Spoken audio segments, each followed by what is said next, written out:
السلام علیکم.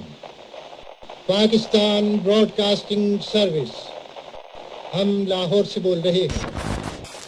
13 اور 14 اگست سن 47 عیسوی کی درمیانی رات 12 بجے ہیں. طلوع صبح آزاد.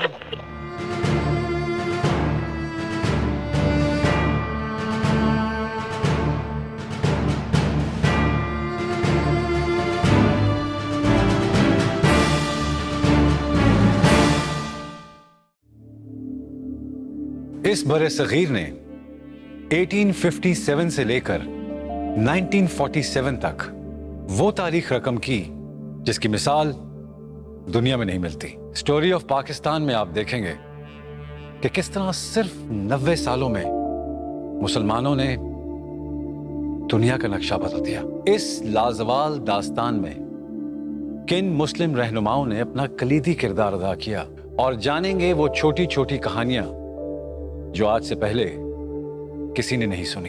سر سید احمد خان کا مسلمانوں کو بیدار کرنا، مسلم لیگ کا قیام، ہندو مسلم اتحاد کا عروج و زوال، اقبال کا انمول تصور، اور محمد علی کا جناح سے لے کر قائد اعظم کا سفر، لاہور میں رکت آمیز مناظر، اور پھر طلوع صبح آزادی. یہ سب آپ جانیں گے اس سیریز میں.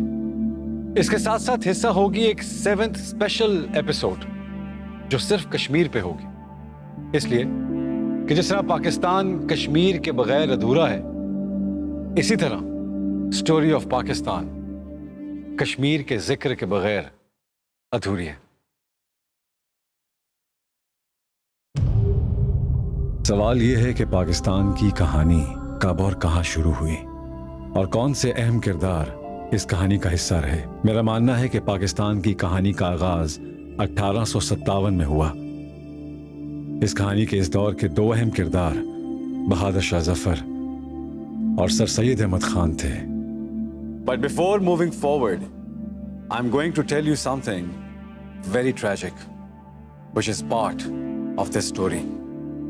The last Mughal emperor, when he was arrested by the East India Company, the next day ان کو ناشتے کی میز پہ لایا گیا، اور وہ شخص جو ایک رات پہلے ایمپرر تھا، جب اس کے سامنے ایک ٹرے رکھا گیا تو اسے دیکھ کر بہادر شاہ ظفر کی چیخ نکل گئی.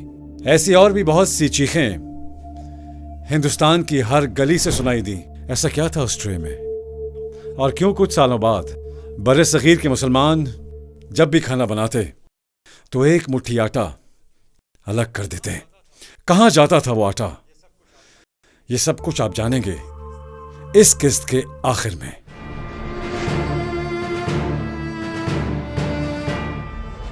لیکن 57 کے بعد برطانیہ کی حکومت نے براہ راست کنٹرول سنبھال لیا تھا ہندوستان میں. جو بغاوت ہوئی تھی وہ فوج میں ہوئی تھی. پہلے جن فوجیوں نے بغاوت کی سب کو انہوں نے قتل کیا، پھانسیاں دی، اور جو بھاگنے کی کوشش کی ان کو پکڑ کے انہوں نے، کوئی کورٹ مارشل نہیں تھا، بس سامنے گولی مار دو. جو کچھ کسی نے بتایا کہ یہ آدمی شامل تھا، یہ آدمی شامل تھا، کہ ان کے پاس رسے کم پڑ گئے، درخت کم پڑ گئے. اور ایسی اس وقت کی پینٹنگ موجود ہے جس سے معلوم ہوتا ہے کہ کوئی جگہ ایسی نہیں تھی کہ جہاں پہ لاشیں ٹنگی ہوئی نہ ہوں، اور کئی دن تک وہاں لٹکی رہی. بڑا بربریت کا جو ایک مظاہرہ تھا وہ کیا گیا تاکہ دہشت پھیلے اور آئندہ لوگ انگریز کی حکومت کے خلاف اپنی آواز نہ اٹھا سکیں. So now we know how brutal was British Raj and why Sir Syed Ahmad Khan felt that he has to do something for his fellow Muslims. اگر سر سید احمد خان وہ سب نہ کرتے جو انہوں نے کیا تو آج پاکستان نہ ہوتا. اچھا، پھر اسی دور میں ہم دیکھتے ہیں کہ سر سید احمد خان مسلمانوں کے لیے ایک روشنی کا مینار نظر آتے ہیں. انگریزوں سے مطالبہ کرتے تھے کہ مسلمانوں کو سرکار میں نوکریاں دی جائیں، آپ نے اس قوم کو نمائندگی دینی ہے، نہیں دیں گے تو وہی اسباب پیدا ہوں گے بغاوت والے، یہ آپ کے وفادار نہیں ہوں گے. ان کا حق دیں، انصاف کریں، انصاف کا تقاضا ہے. دیکھیے اس سے پہلے کانسیپٹ ہی نہیں ہے کہ مسلمانوں کے ساتھ پولیٹیکلی اکنامکلی کوئی زیادتی ہو رہی ہے، یا یہ ریئلائزیشن بھی کہ آپ کی کو پیرٹی میں نہیں ڈیل کیا جا رہا ایک سوسائٹی کے اندر. اس کو کہنے کے لیے بھی تو ایک کانشیسنس کی ضرورت تھی، ایک ویژن کی ضرورت تھی، ایک تھاٹ کی ضرورت تھی. ہی واز دا ون جس نے وہ تھاٹ ہمیں دی اس وقت. سر سید احمد خان نے ایک رسالہ لکھا اسباب بغاوت ہند. انہوں نے سوچا کہ جو مسلمانوں کو یہ جو پاور سٹرکچر ہے اسے بالکل ایکسکلوڈ کیا جا رہا ہے. اگر مسلمان پاور سٹرکچر میں نہیں آتا یہ تو بہت پیچھے رہ جائے گا.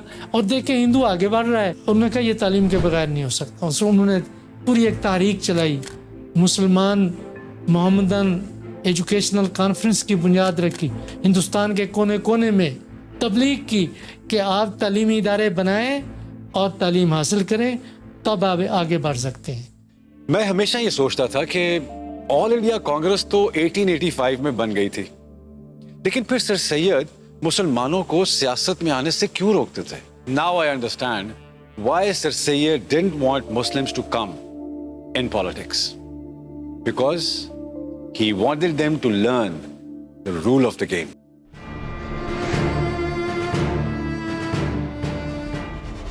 ایک انگریز تھا OH ہوم، اس نے کانگریس پارٹی کی بنیاد رکھی.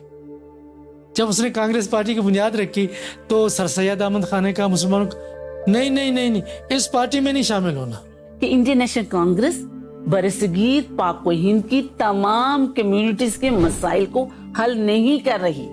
اور یہیں سے سوال یہ ہوتا ہے کہ سر سید احمد خان نے مسلم قوم کو یہ کہا کہ سیاست میں حصہ لینے کی بجائے اپنی تمام تر توجہ جو ہے وہ آپ اپنی تعلیم کی طرف حاصل کریں. مسلم سائنٹیفک سوسائٹی کی بنیاد رکھی. تو مسلم سائنٹیفک سوسائٹی کا مقصد یہ تھا کہ جو مغرب میں سائنس پہ رسالے میگزین ریسرچ ہوتی ہے ان کو اردو میں ٹرانسلیٹ کر کے مسلمانوں میں عام کیا جائے. سو ٹیم تو بن گئی تھی 1906 میں، لیکن ابھی لمبا سفر باقی تھا. This was the whole movement جس میں بیسیکلی ان کا خیال یہ تھا کہ کس طرح سے آپ اپنی ایک آئیڈینٹی کو ری ایشور کریں، ایک آئیڈینٹی کو ریسٹور کریں اور اپنی جو سبجوگیشن ہے اس کو ختم کریں، اس چیزوں کو ریئلائز کریں and come out of your self isolation. Partition of Bengal was the deciding factor for Muslims to understand that Congress is not sincere with the Muslims of India. اس پر ہم اگلی قسط پر بات کریں گے. اس کے ساتھ ساتھ آپ کو بتائیں گے کہ بی اماں کون تھی اور کیسے فرسٹ ورلڈ وار کے بعد تاج برطانیہ نے بر صغیر کے مسلمانوں کو دھوکہ دیا، اور وہ کون نوجوان تھے جنہوں نے آل انڈیا مسلم لیگ جوائن کی. پر جانے سے پہلے ذرا کہانی کے اندر کی وہ کہانی بھی سنتے ہیں جس کا ذکر میں نے شروع میں کیا تھا.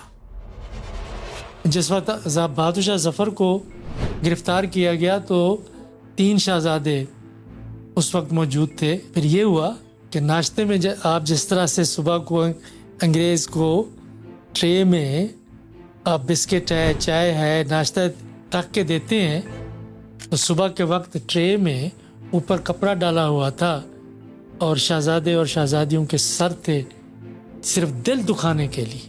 ان کے خلاف مقدمہ چلایا گیا 5-6 مہینے کے بعد. اب دیکھیں مقدمہ کیا ہے کہ بادشاہ ہے، مالک ہے ہندوستان کا، اس کہہ رہے ہیں اس نے غداری کی ہے. غداری کے مقدمے میں انہوں نے ان کو عمر قید کی سزا دی اور یہ کیا کہ اس کو ملک سے بھی نکال دو، جلا وطن کر دو. کیا اتنی آسانی سے سر سید نے مسلم قوم کو پڑھا دیا؟ نہیں. غازی پور میں جب مدرسہ قائم کیا تو اس کے لیے چندہ بھی تو چاہیے تھا کہ جو ان کے ساتھ لیڈرز موجود تھے ان کو کہا ٹھیک ہے مسلمان گھرانوں کے پاس پیسہ نہیں ہے دینے کے لیے، فنڈ نہیں ہے، آپ اس طرح کریں کہ 3 ٹائم گھر کا کھانا تو پکتا ہے نا، ایک آٹے کی مٹھی ایک طرف خاتون خانہ ڈال، اور ہر مہینے سر سید احمد خان خود جاتے تھے ہر گھر اور اس کو آٹے کو کلیکٹ کرتے. اس آٹے کو لے کے اس کو ہم دیکھتے ہیں کہ آٹے کو کلیکٹ کر کے اس کو بیچا جاتا تھا. بیچ کے جو پیسے حاصل ہوتے تھے وہ ان اسکولوں کی اس پہ لگایا جاتا. مل کر ایک جھونکا آخر طوفان بنا تھا.